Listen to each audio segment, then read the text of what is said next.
Hi everybody, Greg Chase here, Chief uh, uh, Chief Rara Officer of the Apache Geode community. Happy to have you all here, and I'm really happy to have John Blum, who is both part of the Apache Geode's engineering team. And John, are you directly or honorarily a member of the Spring team? Directly, yes.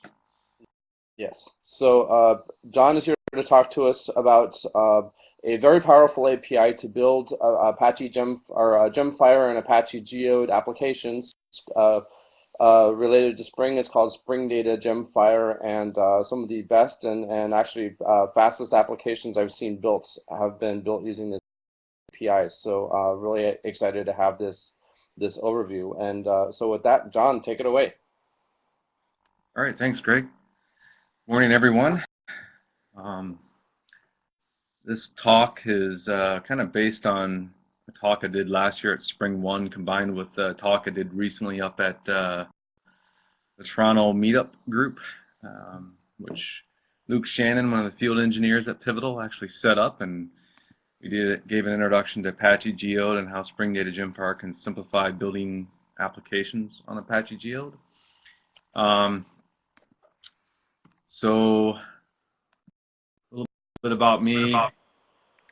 Currently I'm the Spring Data GemFire project lead. I'm an Apache Geode committer, and I've worked on various components of GemFire itself, which by extension is Apache Geode. So if you hear me talking about GemFire, it's just old habit, and everything I'm going to discuss today equally applies to Apache Geode.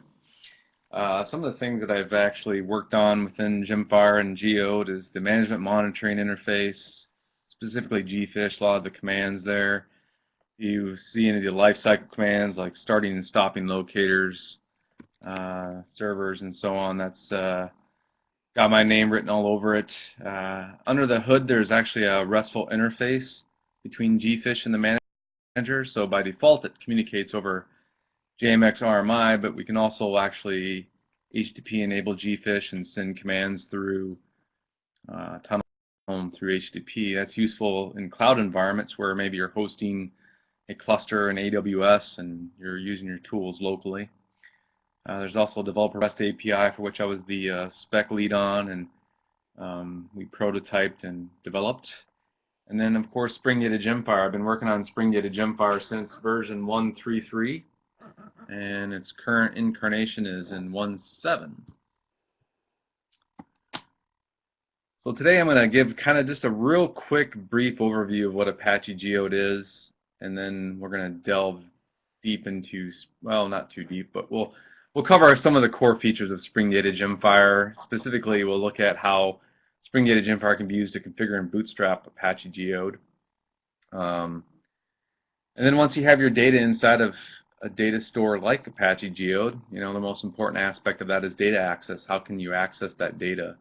There's different patterns of data access, and everybody's probably heard of the data access object patterns. So we'll take a look at different ways in which that can be implemented. And then we'll look at how Apache Geodes, or specifically Spring Data GemFire, simplifies Apache Geode function execution. And then we'll look at some use cases such as caching in Apache Geode or with Spring Data GemFire. Then we'll wrap up with some Q&A. So first of all, why Apache Geode? I mean, what makes it so important today? I guess one of the main things is just the volume of data.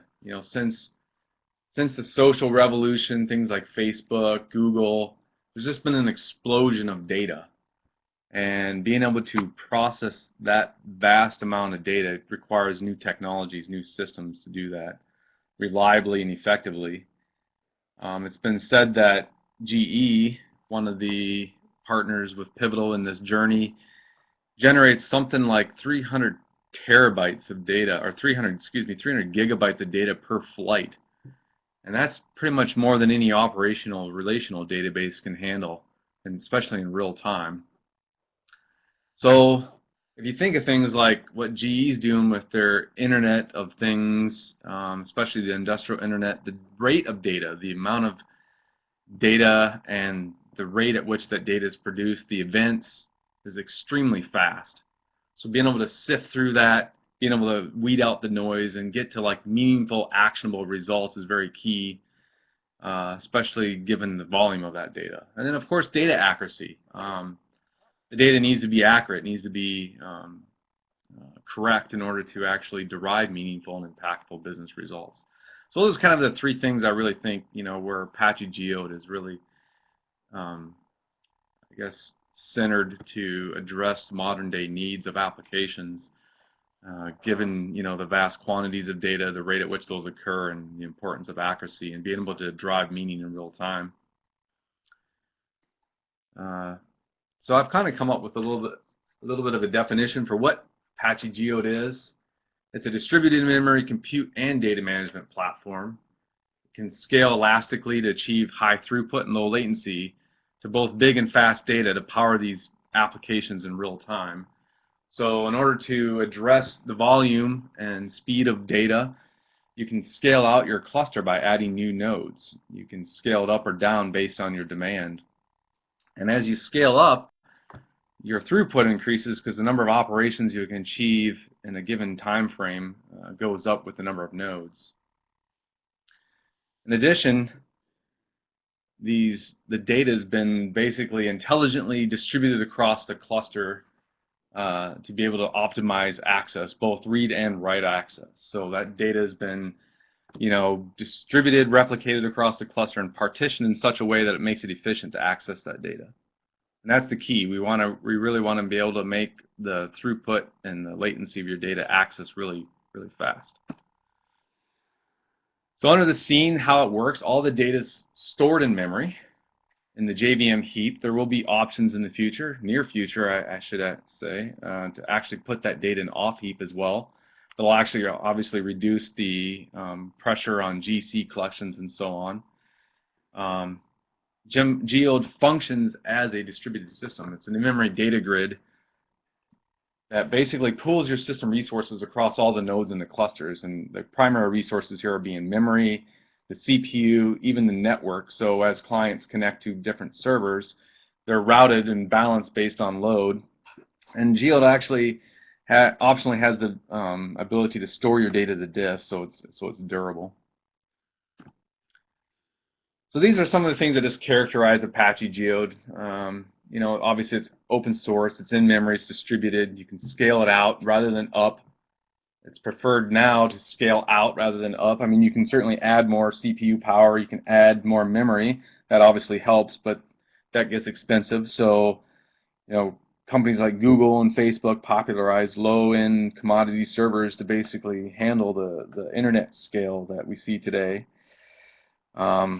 Clearly, GemFire's high throughput with being in memory and having that data distributed across multiple nodes and partitioned, your throughput's actually greater and your latency is lower. In fact, can be measurably predictable. Because the data is distributed, obviously it's highly available. If GemFire or Geode is pretty resilient to failures. If part of the cluster goes down, it goes into a quorum and it basically determines the losing side and then continues to operate regardless of failure. And Apache Geode is very consistent. It actually implements ACID-like, database properties. And then the compute part of it is, Geode has some function capabilities, so it actually routes your business logic to your where your data resides, rather than bringing that data to your business logic. In traditional, applications, database applications, you would basically run a query, pull your data in, and you'd process it. Now with, NoSQL data stores, it's more popular to actually, similar to MapReduce, route your capabilities, your functions to the actual data, where the data resides. So some common use cases of Apache Geode, obviously it can function as an online transaction processing or analytical processing database. It can serve as your system of record, completely replacing your database. Or if you do have back-end existing legacy systems, it can just serve as a caching provider.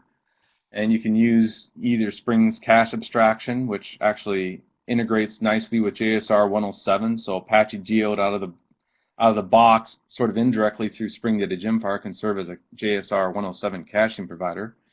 There's HTTP session state management. There's actually a module in GemFire specifically for that. And in the works, there's actually a Spring session adapter being added for both the GemFire and Apache Geode. It can serve as an L2 cache for Hibernate. There's a memcache protocol, so memcache clients can talk to GemFire or Geode directly. And really, Apache Geode is really just a glorified version of the concurrent hash map. If you look at the region, it actually implements concurrent map, or the map interface in Java. And it also can be used as a message bus for reliable message delivery, both asynchronously and synchronously. There's a lot of different use cases beyond this that you can use Apache Geode for. So that kind of sums up what Apache Geode is, what it can do, and its different use cases. Now we're going to dig into Spring Data GemFire and look at what Spring Data GemFire offers. So I like this quote, and this kind of really sums up Spring kind of nicely. If you've ever used Spring before, you kind of know what I mean. If not, then essentially simple things should be simple and complex things should be possible. If you look at Apache Geode and trying to use it in different use cases, tuning the JVM, the heap, and stuff like that, that gets really complicated really quickly. And so you need technologies to really kind of reduce the boilerplate when it's building applications so you can focus on the business logic. And that's what Spring is really about. Some people construe the Spring framework with being a web application framework, but if you look at the portfolio of Spring projects, it really integrates across many different application concerns, from data to integration to batch processing to web. I mean, web services, the whole 9 yards. So Spring's pretty much got you covered. The other thing is people think Spring introduces new concepts, a different programming model than what people are really familiar with. And that's simply not true. A lot of Spring is built on simple, fundamental, object-oriented principles, design patterns that Spring didn't necessarily come up with, like dependency injection. Spring certainly popularized dependency injection, but that's not something the Spring framework itself came up with. Or another thing, aspect-oriented programming. If you think of like aspect J, cross-cutting concerns, things like that, Spring certainly makes effective use of all those different types of designs in your applications. So the programming model, if you're familiar with these design patterns, you're familiar with open standards, Spring adopts a lot of those things, and immediately you'll find familiarity in using the Spring technologies. I think the most important thing about Spring in general is that it's consistent across all of its different frameworks. So Spring Data GemFire in particular basically brings Spring's powerful non-invasive programming model to consistently apply that towards configuring and developing Apache Geode applications. So if you've worked with any other Spring technologies, whether it's the core framework or one of the other ones, even for one of the other data stores, say Mongo or JPA, you'll immediately be familiar with that programming model. But Spring Data GemFire doesn't actually introduce anything different because it's working with Apache Geode. It's still based on the core framework itself. And because of that, because Spring Data GemFire is part of the larger ecosystem, it actually allows you to integrate with other Spring technologies or other ecosystem components, such as the Spring's cache abstraction. You can use the transaction management components of the core Spring framework and apply that to your Spring applications using Apache Geode. By extension, when you're using Spring Data GemFire, it builds on Spring Data Commons, and so immediately you can make your applications RESTful by using Spring Data REST. We'll talk a little bit about that a little bit later when I get into the repository abstraction. In Spring integration, there's actually both inbound and outbound channel adapters that basically use GemFire or Apache Geode under the hood, either as a source or a sink, which in Spring XD, that's exactly what those are, sources and sinks. And it basically correlates to Spring integration's inbound and outbound channel adapters. And then, as I mentioned just a bit ago, there's going to be an adapter for Spring Session to actually include Apache Geode, or by extension GemFire. And as I kind of already mentioned as well, if you combine Apache Geode with the core Spring Framework's cache abstraction, combined with Spring Data GemFire, which implements a cache manager, you can treat the application as a JSR 107 JCache compliant implementation. So where does Spring Data GemFire fit within the portfolio of Spring technologies? We have down here the base. This is all the base technologies upon which all the other Spring ecosystem portfolio projects extend. Spring Data GemFire is right here in the data slice, in the non-relational slice to be specific. And then everything above that, including Spring XD, Spring Integration, they all build on these core technologies. Each one getting a little bit more specific, but Spring XD or Spring Integration, for instance, uses Spring Data GemFire to interface with GemFire or Apache Geode in its implementation. So some of the common use cases for Spring Data GemFire include configuration and bootstrapping an Apache Geode instance node. You can use it to actually replace cache XML completely. So there's a one-for-one there. And there's a lot more flexibility in Spring's configuration than there is cache XML. For instance, you can take advantage of dependency injection. If you have a cache loader that basically does a write or a read through, and you have a cache miss, you can tie that to a data source that's been configured in Spring in the Spring application context. We've even had some customers wanting to use cluster configuration, but rather than actually have it send out cache XML, you can actually have it send out Spring config. And the new pivotal Cloud Foundry GemFire service actually is built using cluster configuration. But a lot of customers actually use Spring to interface with Apache, either Apache Geode or GemFire, and so they need that to actually distribute the Spring configuration because their applications have already been written in Spring. So we can actually do that as well. So Spring Data GemFire's configuration, whether that be XML or Java config, and we're going to see examples of both of that today, can actually can actually replace cache XML and be used with cluster configuration. In application scenarios, I've seen it two different ways. I've seen applications where they've actually have an embedded cache. So the other use case being, you've actually have a Spring Data GemFire application. If you bootstrapped, you can think of it like an embedded database, like like HSQL or H2 or something like that. You can have basically GemFire or Apache Geode function in the same way. You can actually embed a cache, pure cache, right within the application. That means that your application is actually a member in the distributed system. So in your cluster of nodes, you can either do client server, or your application can literally be a peer in that system. And then of course, you have your traditional client server model. You can create a client cache and connect to, say, a standalone cluster that's running in the data center somewhere. So your application, isn't necessarily a member in the distributed system. It's not a peer. The advantage there being, if you look at like JVM heap-based cluster, if you have an application running with that, you're going to put additional strain on the garbage collector, because your application and GemFire are going to have very different access patterns. You might have a web application that has a bunch of web requests coming in, and so that's going to create strain on the garbage collector. And then GemFire itself is going to be doing a bunch of messaging, distributing, and using the heap for various reasons. And so you're going to have a lot of different usage patterns on the JVM in a client server model versus, say, a pure cache model. So that's something to really keep in mind. Like I said, I've seen it both ways. There's people or customers that have built pure cache applications. One advantage of that being, your application is actually closer to the data. The logic can be co-located with the data, but then there's other ways of achieving that with function execution and so on. But these are kind of the primary use cases, and pretty much every other thing kind of fits within one of these categories. This is usually where applications start from one of these perspectives. So in order to actually get the actual artifacts here before we kind of get going, this basically shows you the repo. What I've done is I've actually created two lines of development on Spring Data GemFire. There's one that actually corresponds to GemFire itself. And so that would typically be, if you can see my cursor here moving. Oops, go back one. Oh no, sorry, one sec. It's not good. Yeah. All right, so there's actually a a 170 release, which actually corresponds to Spring Data GemFire for Pivotal GemFire.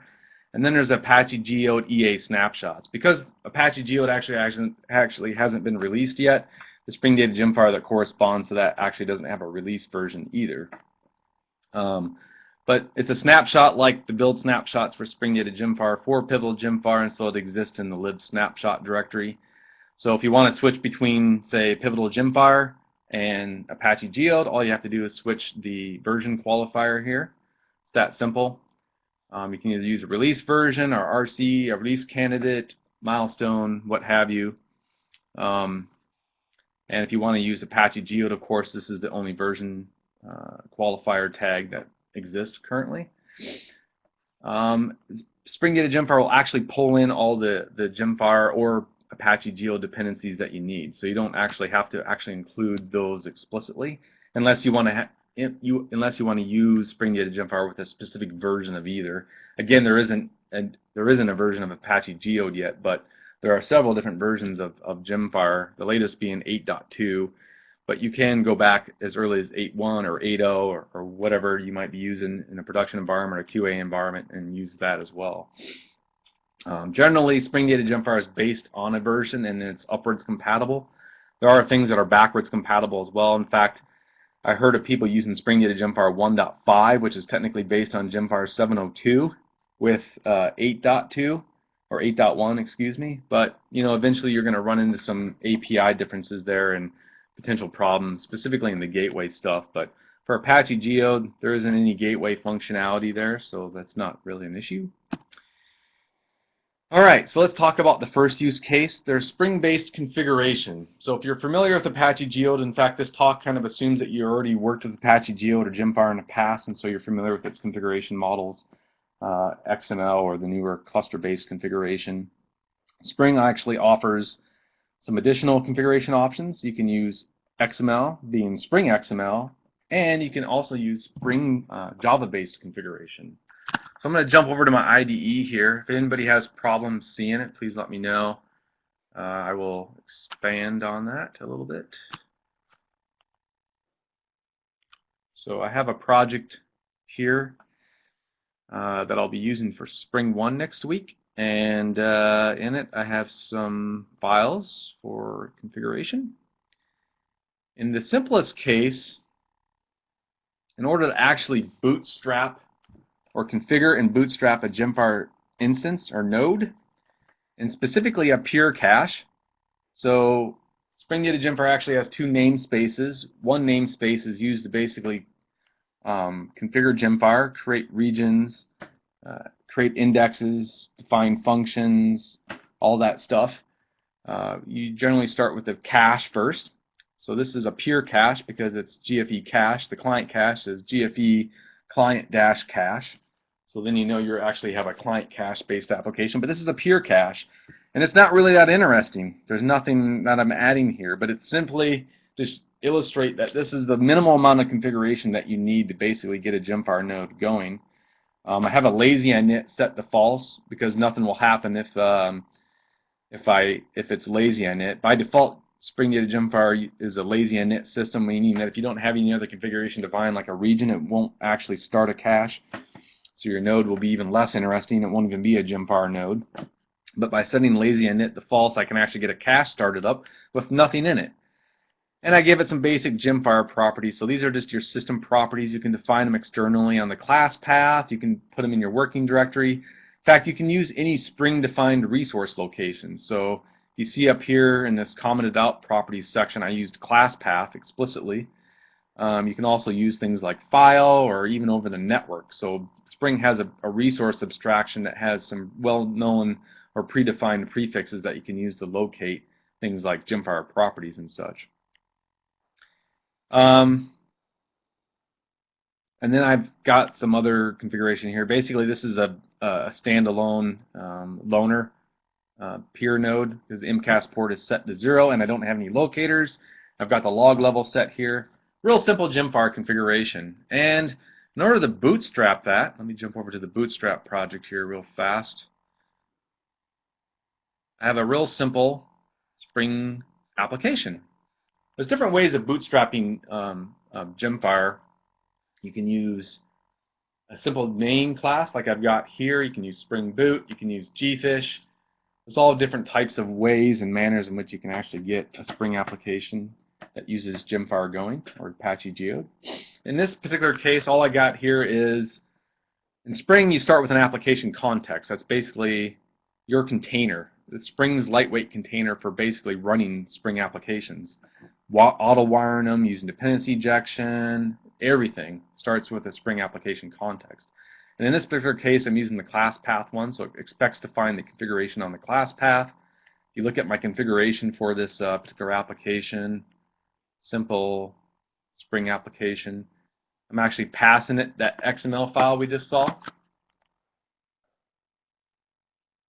And I just register a shutdown hook. So when the JVM exits, the Spring container cleans itself up. So I can start this guy up, and it's not going to do anything real interesting other than basically spit out a bunch of log information showing that Spring's starting up and then GemFire starts up, or Apache Geode. And this is basically what essentially the output for Apache Geode or GemFire looks like.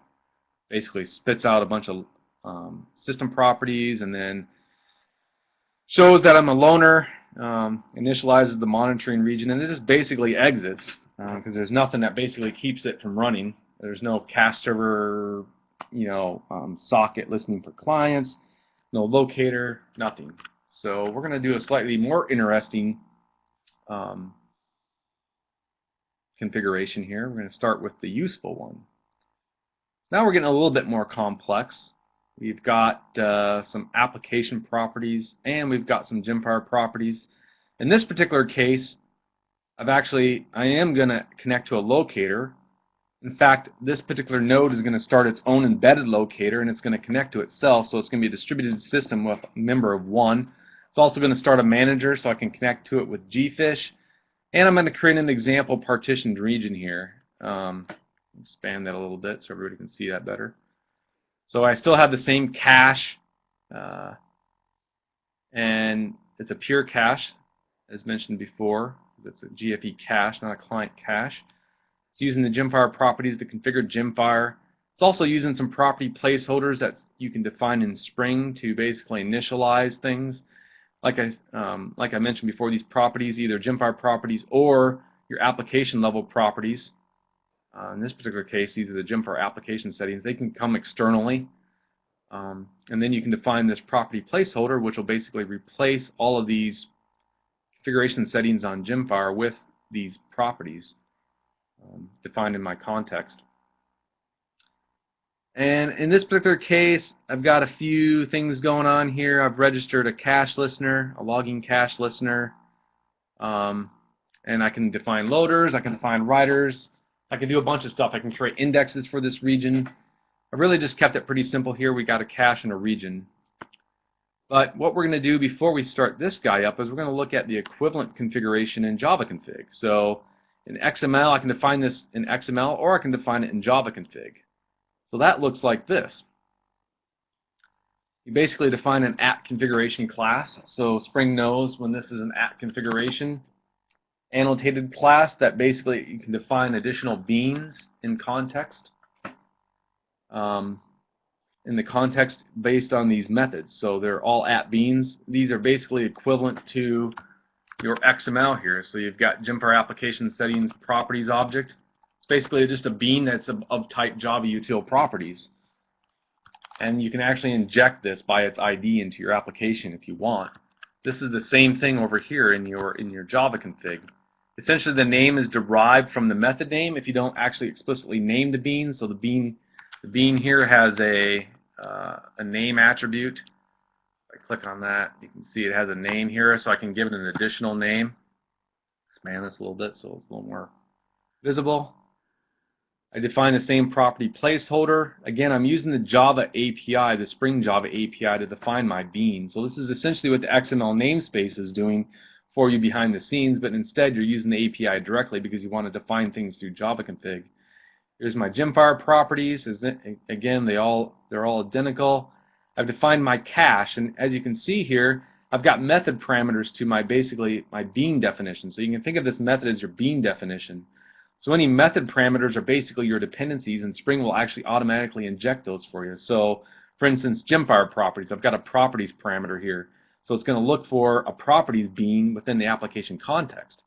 However, I've got a qualifier here so I can distinguish between the two beans, because I've got two beans in the Spring application context that are of type properties. By default, Spring will actually auto-wire by type, but the moment it finds a conflicting bean, for instance, an ambiguous resolution, I've got two beans of type properties, it doesn't know which one to use, so you have to qualify that. There are other auto-wiring modes in Spring. For instance, you can auto-wire by name. That's essentially what the qualifier here is doing for you. And then I'm using values that come from a different set of properties. Again, this comes from property placeholders. Based on the syntax, I'm injecting values based on a different set of properties.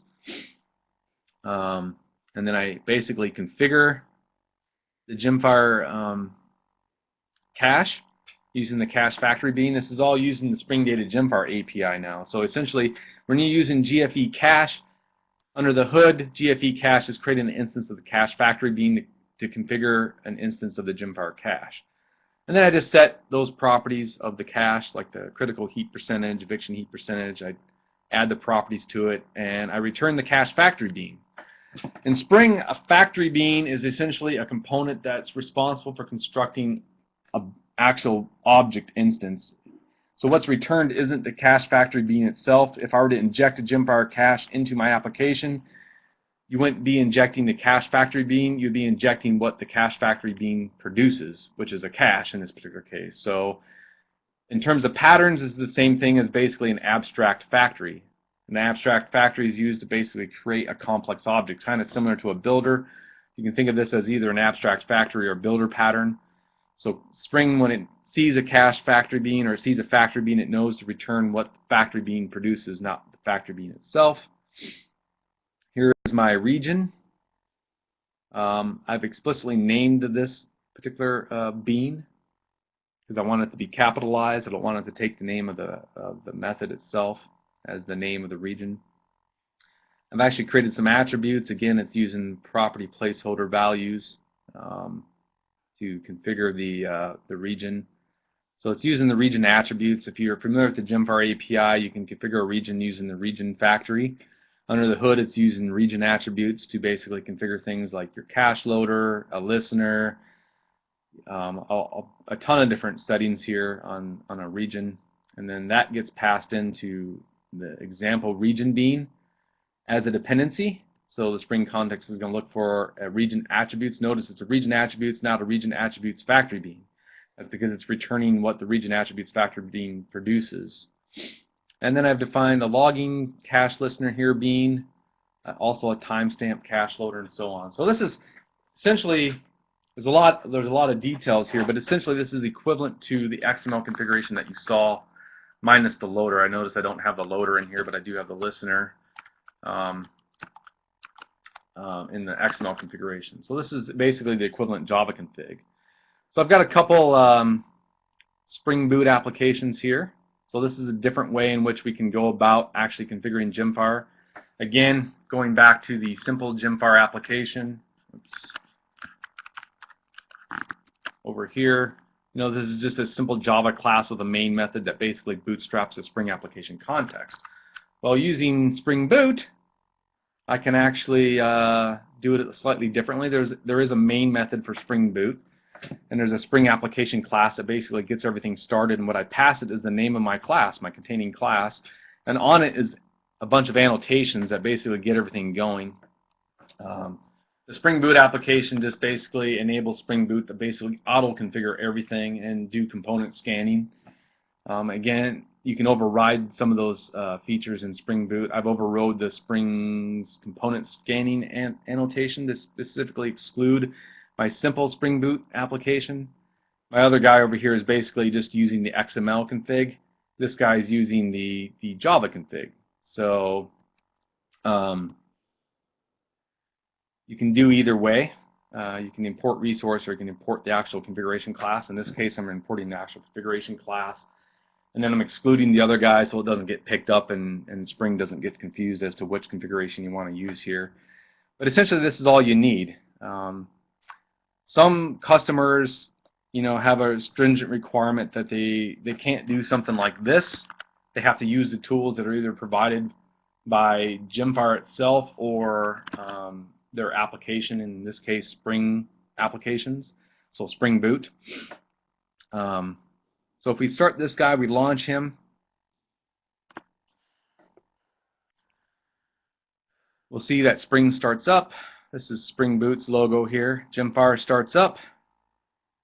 Going to create a cache that's starting the locator. Again, there's an embedded locator here that it itself will connect to. So it's a distributed system of one. It's going to create my example region, and we're good to go. So what I want to do now to basically demonstrate some of the features here of configuring and using Spring is I'm going to jump over to my shell. See if I can expand this here. There we go. Hopefully that's a little bit more visible. All right, so I'm currently not connected. So if I list members, I'm not connected. But given that configuration, again, going back, let me get rid of this. Back to the useful guy. Again, I've started a locator on this port. I also made it a manager, so I can connect to it through gfish. And let's do that. See what happens here. I could connect directly to the manager if I wanted to, but gfish takes care of figuring out who the manager is and then connects directly to the manager. So now I can list members and I can see my Spring member. So the name of my member is based on the configuration I've got here. I can describe him and I can see what's in there, what the member basically defines here. This helps to describe a member. There we go. So you can see some basic information about that member, its IP address, the regions it's defined, its PID, and so on. So we see that it has a region, so we can list the regions. We can see our example region, which was defined in the Spring configuration. So we can describe the region and see more information about the region, such as the cache listener and loader, its initial capacity, which all came from Spring config, its initial size. There's nothing in it right now, but that'll change here in just a second. So I've got a cache loader, but basically generates values automatically. So if I just specify a key, it's going to generate a value for the key and load it up. And then I log that. So for instance, if I do, say, a put first, let's do a put first. Put into the region a key, say 1 minus value equals test. Okay. And I got to use double dashes. Okay. So now I've got a value in there. I can actually get that back out. Minus key 1. All right. And I see that my value's test. If I jump back over here to my IDE real quick and I look at the output, you can see I executed a bunch of commands on this member. List members, describing, listing regions, describing region. You can also see that I've logged my get. That's coming from my logging cache listener, as you can see right here. Now, let's see my loader in action. So I can just actually do arbitrary gets on the region. Say like key 2. And now it's going to generate, basically it's just using a timestamp in a specific format that I've defined on the bean.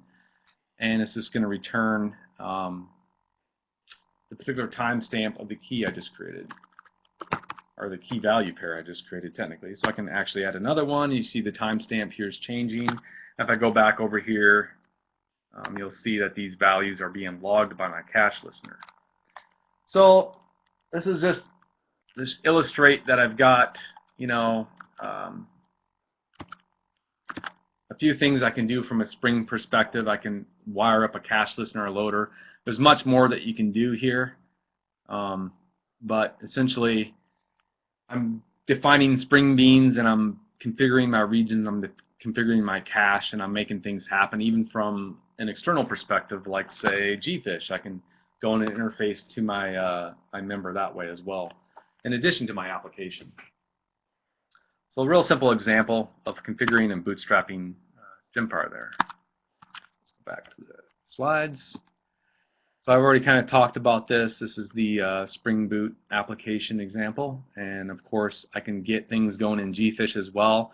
I didn't demonstrate this, but again, using the start server command, there's actually a new option as of GemFire 8.0, the Spring XML location. I can give it a class path reference to my Spring application context and start my server that way.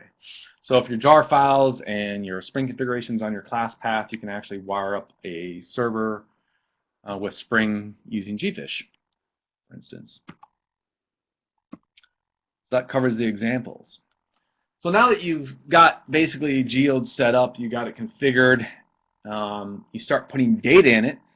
The next logical thing is you want to be able to access that data. And so one of the things that Spring Data GemFire introduces this notion of the repository abstraction. And before I cover that, I want to kind of talk about kind of the evolution of data access objects in general. So the data access object pattern and how we would typically go about accessing the underlying data store. We might do something like this where we have a data access object that extends maybe a Spring class DAO support. That's not actually a requirement. I've actually used the @repository annotation here in Spring. This is just a stereotype annotation that defines the role of the Spring bean in the application context. There's actually several other stereotype annotations like service or controller if it's a web component and so on. So this particular case, I'm basically indicating that this data access object is a repository in Spring's basically nomenclature here. And you might typically implement this data access object by directly accessing the region. So I've actually injected the region here. In Spring Data GemFire or Spring in general, in order to inject a region, you have to use @resource. This is actually a JavaX annotation, not a Spring annotation. The Spring annotation is @autowired, but Spring treats @autowired differently for maps than the @resource does. So it's appropriate to use an @resource here. Essentially, with @autowired, it tries to basically map every single bean in your Spring context by name to the actual object. You don't necessarily want all your Spring beans in your region. In fact, you actually get an exception if you do that, so you have to use @resource in this case to actually inject your region. But this might be a simple implementation of a data access object, so let's take a look at that. Let me close out some of this other stuff here. Let's take a look at what that might look like. So I've got this GemFire region customer data access object. Again, it doesn't have to extend anything. In this particular case, it doesn't. It's using the stereotype annotation here. Expand this a little bit. You can see that the stereotype annotation is coming from Spring. And for that to jump up here. I've got a few helper methods in here we can ignore for the time being. But let's say you want to implement a save on your customer class. You have this customer domain object, for instance. And all the customer has on it is a first, last name, an ID, and so on. But you want to store that in a region. Well, for one, you might need to have, say, some kind of ID sequence to basically identify your customer and actually have that put on the actual domain object itself. So I've got a simple little, atomic long here that basically populates its ID, and then it's going to put it in the region. If it's basically a new customer, the ID hasn't been set before, it's going to populate its ID and it's going to put if it's absent. So that's basically to simulate, in terms of CRUD terminology, that's your create right there. And then if the customer already exists, you're just going to update that customer. The customer exists if it has an ID set. So this might be your typical implementation, but unfortunately, you've got a lot of other boilerplate code going on here. In addition to basically setting the ID, you've got a bunch of exceptions that you have to handle. This isn't transactional by default. It doesn't handle transaction management by default. So it gets really thick real quick. And if you have a lot of different domain objects in your application, basically going through and implementing this save in addition to all the other CRUD methods like, say, save multiple, determining a count, finding one, so reading, updating, deleting, all that gets kind of cumbersome real quickly. And it's very error prone to have to reproduce this logic. Spring Data GemFire sort of helps out. There's a cache util, so you can convert GemFire exceptions. So you could basically do away with all these blocks. But if you want something specific to happen, like say a transaction to roll back, then you need to have some exception handling logic in place to basically translate these exceptions into the appropriate data access exception in Spring to basically make certain things happen. So again, the point here is it's really cumbersome and error prone to have to implement your data access objects this way.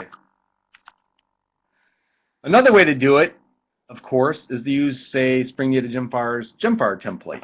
So a GemFire template basically just takes a region and that basically has its own data access API. In addition to the CRUD, you can do things like querying using OQL. You can even invoke functions.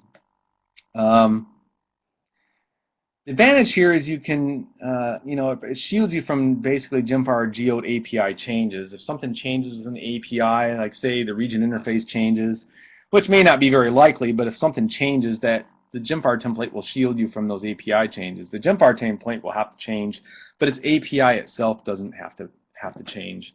And it automatically takes care of things like exception translation for you. That corresponds to the Spring's data access object exception hierarchy.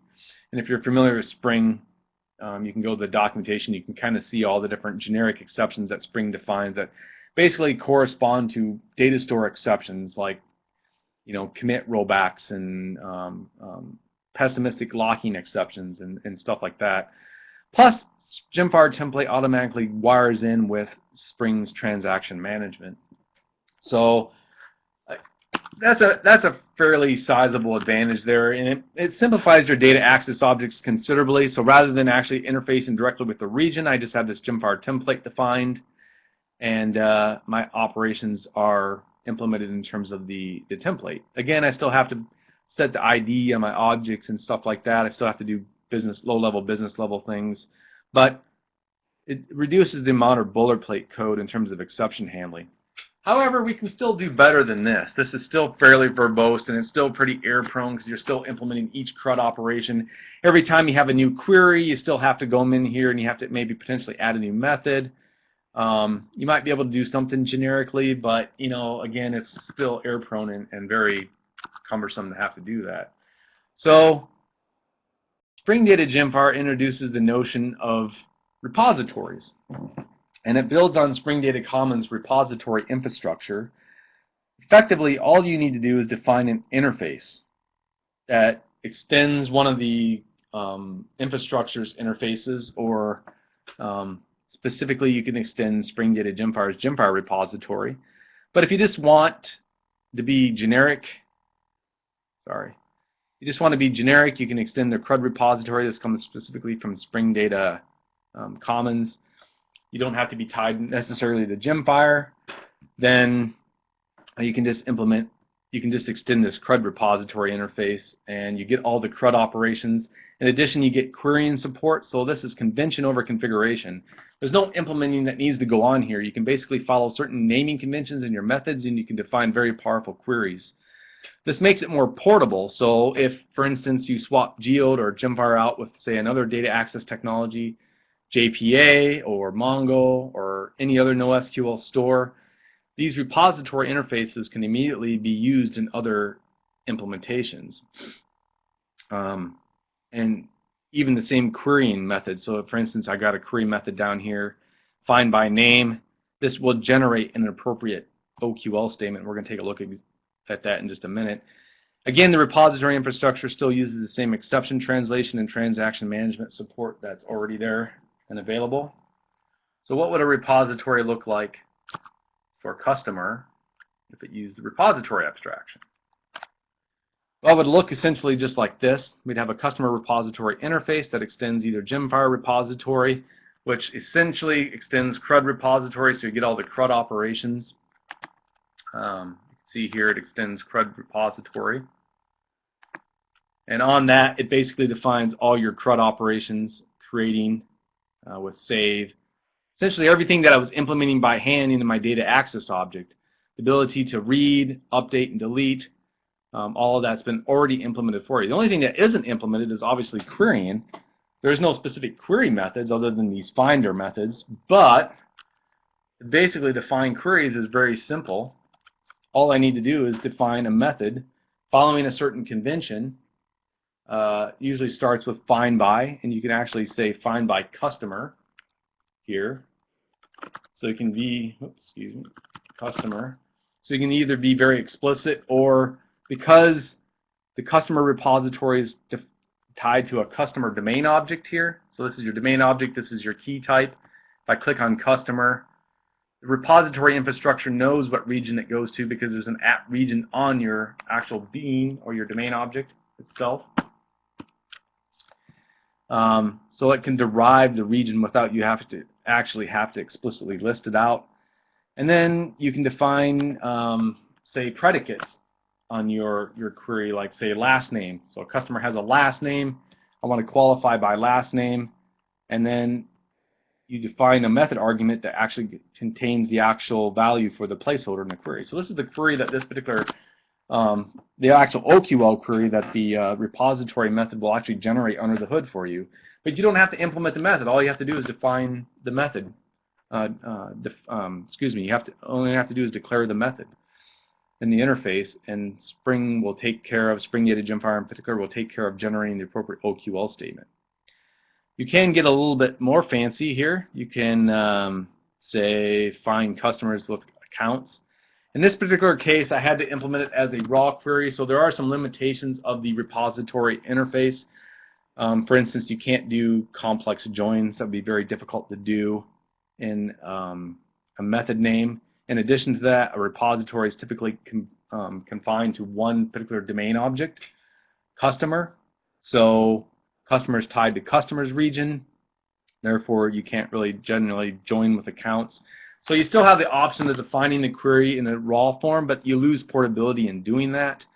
But if you don't have a join, or you don't have something too complex, you just basically have some finder methods, some basic finder methods, like, say, finding by greater than a certain value, less than a certain value.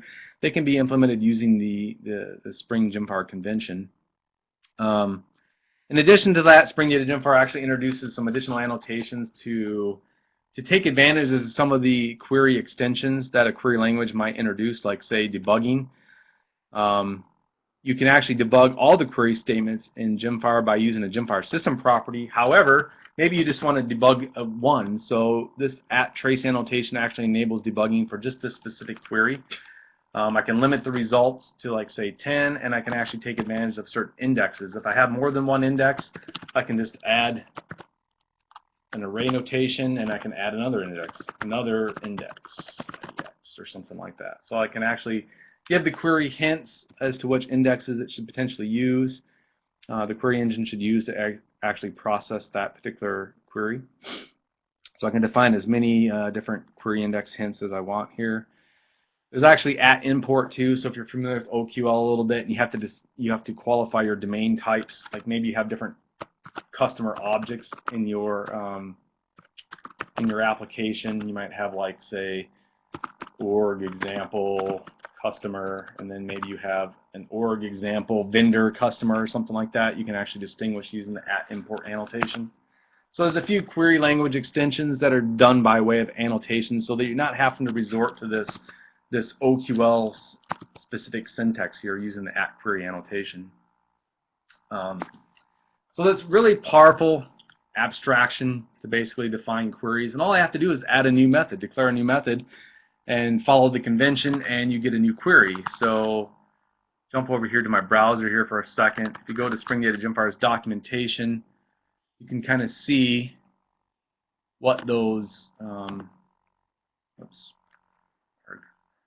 you can kind of see what those different conventions are in your query syntax. So let's jump to here, executing OQL queries. There's some more examples here of different queries, and then you can kind of see all the different keywords that you can use within a query defined here.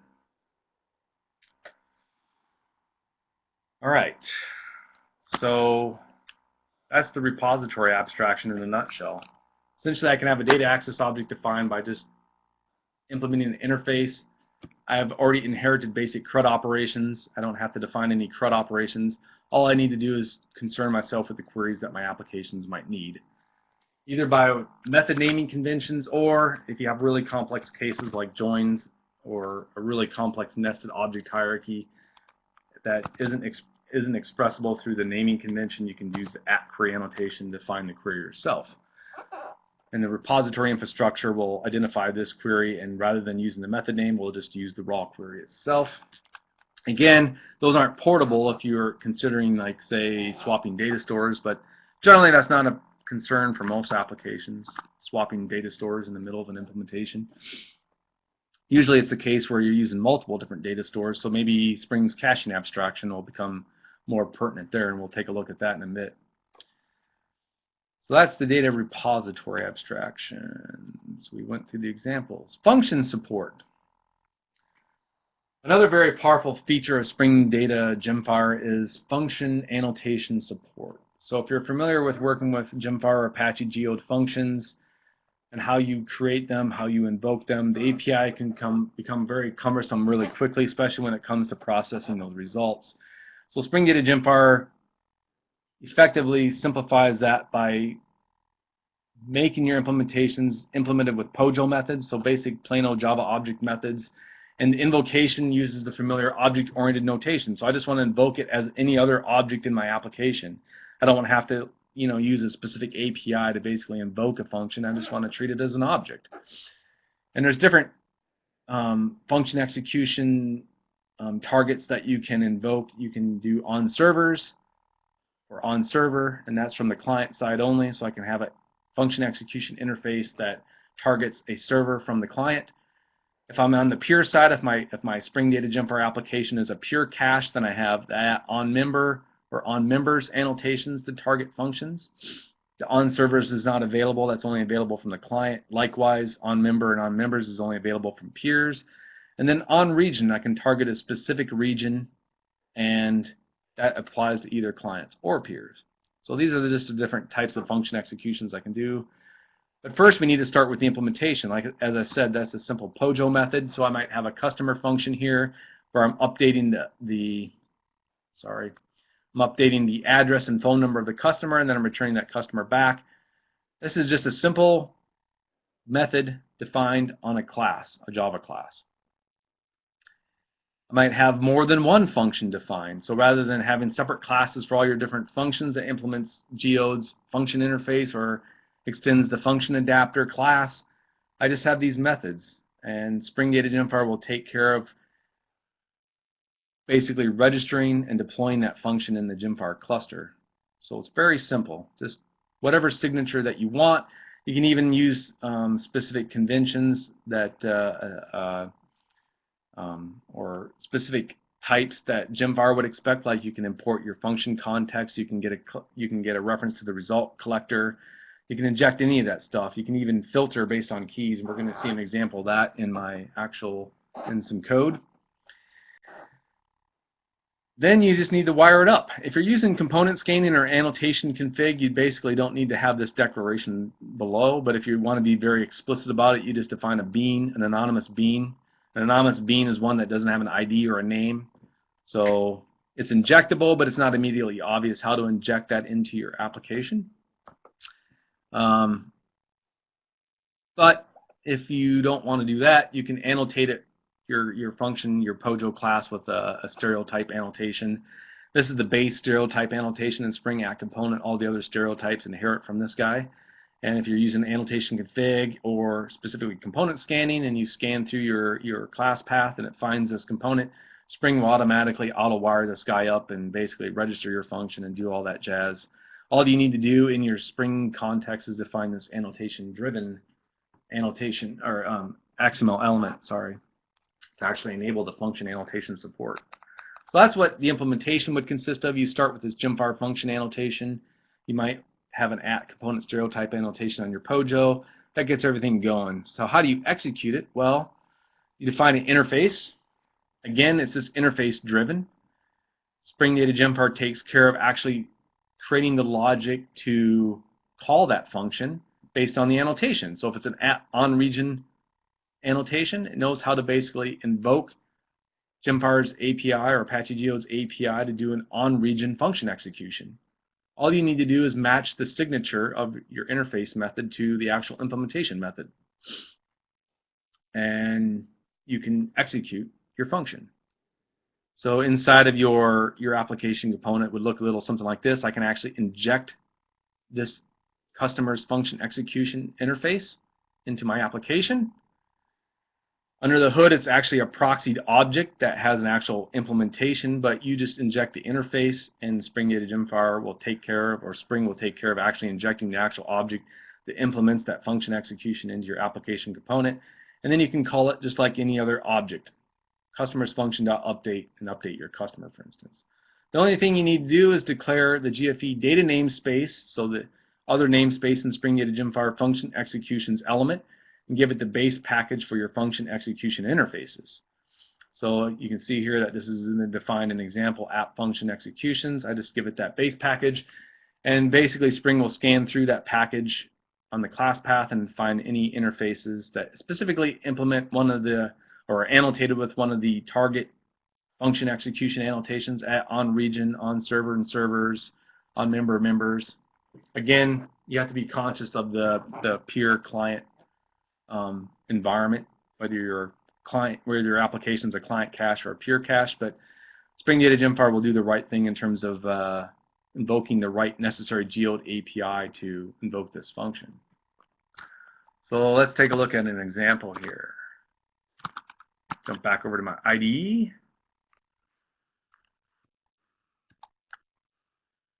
So I have a test case here. I'm going to demonstrate this by way of a test case. We'll jump down to the actual test itself.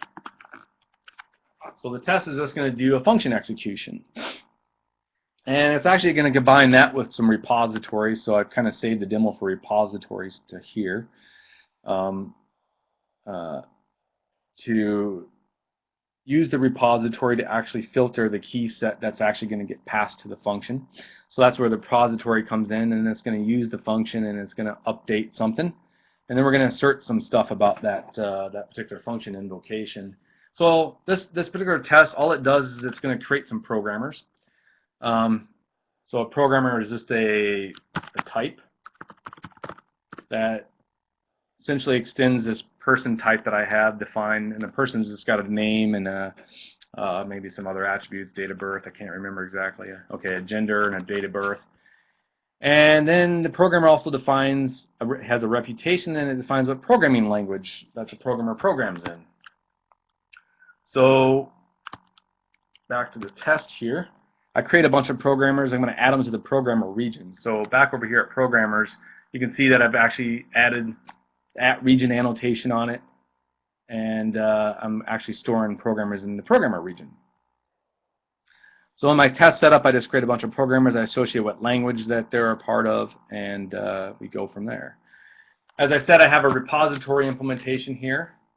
Again, in order to implement a data access object, all I have to do is extend one of the infrastructure abstractions, either GemFire repository from Spring Data GemFire or CRUD repository or what have you. And then I define some query methods here. I've actually got query method to find a programmer by a last name. I can find them by a programming name, programming language. I can even order that in ascending order. And I can even use something like the like operator. So like if I'm finding Java programmers that have a programming language like Java, that would include JavaScript programmers as well. So this is basically what my repository implementation looks like, and I can invoke one of those query methods and get back say a list of programmers and do some asserting here and then invoke a function. So now onto the function. What's the function implementation look like here? So the purpose of this function is basically just to update their reputation. It's going to take a set of programmers here, so I can either pass in a key set and use that key set in some way to pull values out of the region, or I can actually inject the region data directly into my function. Spring Data GemFire will give you that particular data set, those filtered programmers. So this comes from the programmer's region, but it's only a subset of that data based on what I passed in from my test here using the repository. So I've gotten a list of programmers here and I'm passing those in. I'm getting the keys to that and I'm actually passing that in to this function on execution. So it takes the programming language, so I might want to do some further filtering inside of my function, and then it contains the reputation delta. Pretty simple here. So inside of the function, the implementation is just going to take the filtered programmers, the programmers that I've specifically singled out from running the repository query. It's going to do some additional filtering based on language, and then it's going to update the reputation. Pretty straightforward. And as you can see here, the important parts are I have this method. It's a POJO method. It's a simple method that's been annotated with GemFire function. The name of my function, or the ID of the function when it's registered with GemFire, will just be the name of my method if I haven't actually explicitly given it the ID from the annotation. So let's go back to the test.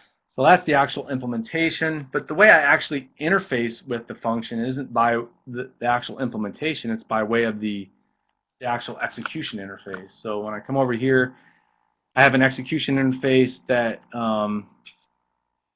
essentially just defines the POJO method, the function that I want to invoke, and I'm invoking it on a particular region, and it basically has the same signature. So that's all I need to define in terms of the actual function execution. The implementation is implemented on the server, and if it was a client server model, then I would actually declare and define the function on the server, and I would do this on the client if this was, say, an on-server function execution. But in this particular case, my test is just going to be a pure cache application. So my configuration looks a little like this. My cache, I have a pure cache definition here, so it's a pure cache. I have my programmer's region. I've actually defined a GemFire template for some helper methods there, but that's not important. So I'm using the GFE annotation driven to enable the function annotations. Rather than using annotation config or component scanning, I've actually just defined this bean explicitly. So this allows the functions to basically be defined and registered. And then these enable the function executions. I only have one. I've got multiple different ones in this package, so I've actually qualified it. I've included a filter here, so it just picks up the one execution interface that I want. And likewise, I have my repository here to basically do some initial filtering and querying. And I've picked up the particular repository interface that I want. So let's step through this. Hey, John, this is Greg. Yes.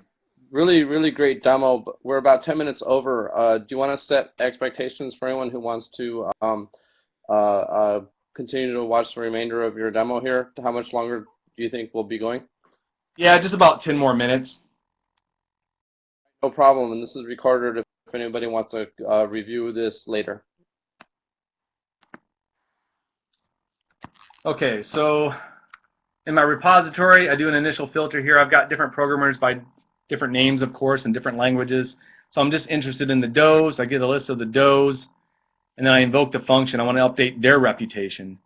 But out of the does, I've got different does here. Some of them program in Groovy, some of them program in JRuby, Scala. I just want to update the ones that are Java. So that's where the function's actually doing the additional filtering.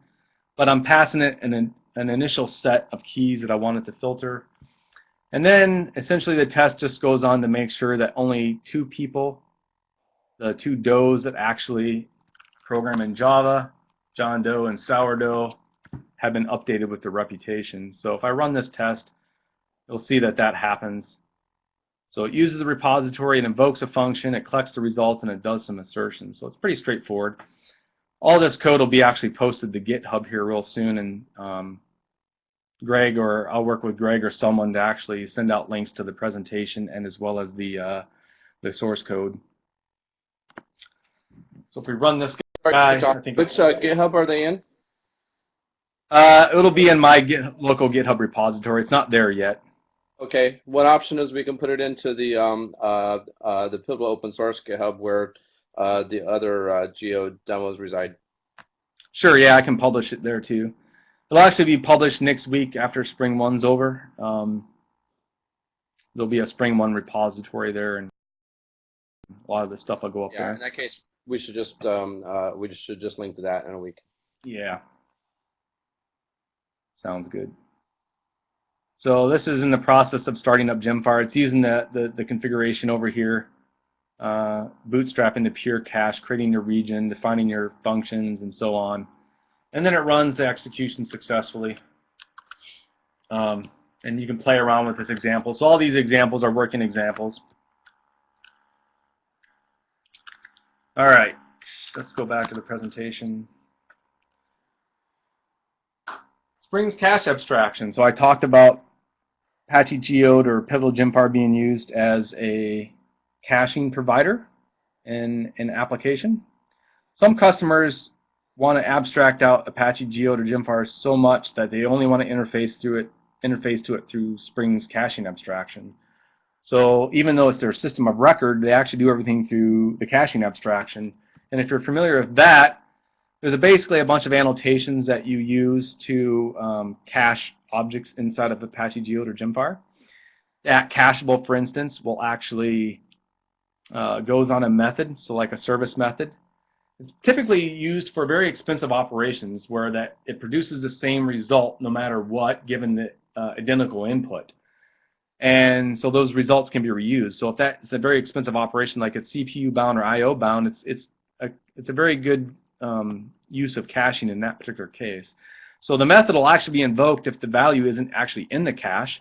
And then once the method returns, that value is put in the cache given the key. So you can actually define custom key generators and do all that fancy stuff.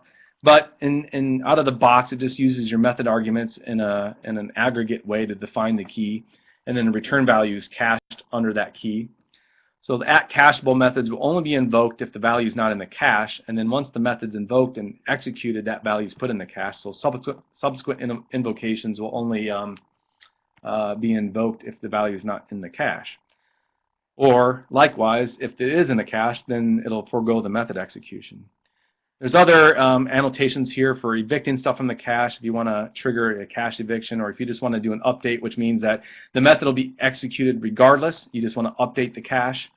And then you have some other annotations here for grouping multiple operations, like say doing an update with say population or something like that. That's probably not a really good example. And then some configuration.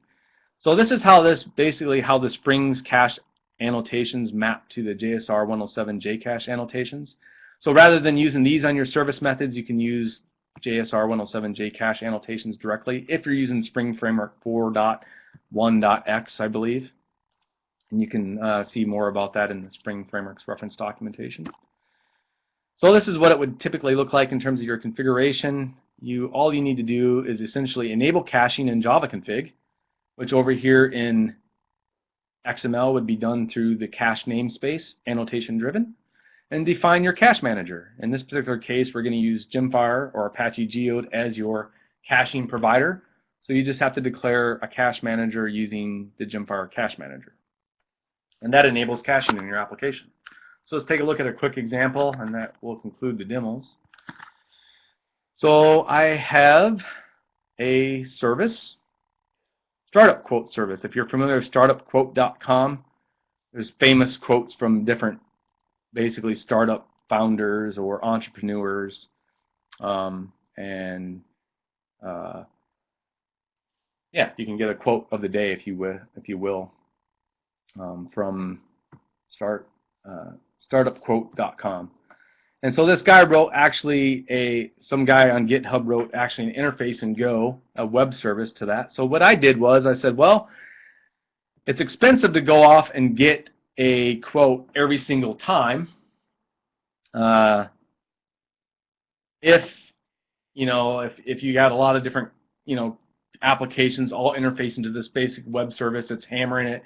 So maybe what you might want to do is you might want to basically cache a quote from a particular author based on their Twitter handle. You might want to cache that and have it return the same value over a period of, like, say, 5 minutes before it goes and refreshes and gets a new different cache. So you can set expirations and everything on your particular cache entries and so on. So you can take advantage of Geode's expiration policies to evict stuff out of your cache and combine that with the Spring cache abstraction. So basically have here a service. So it's using a service stereotype annotation from Spring. And the service basically goes off and executes a method on a data access object. And this is a very expensive operation because it's I/O bound. It's going to go make a web request. So if we look at the actual implementation of this, the data access object is pretty simple. It's going to use REST template under the hood to invoke the actual REST API that this guy set up. He's actually set up this API on Heroku.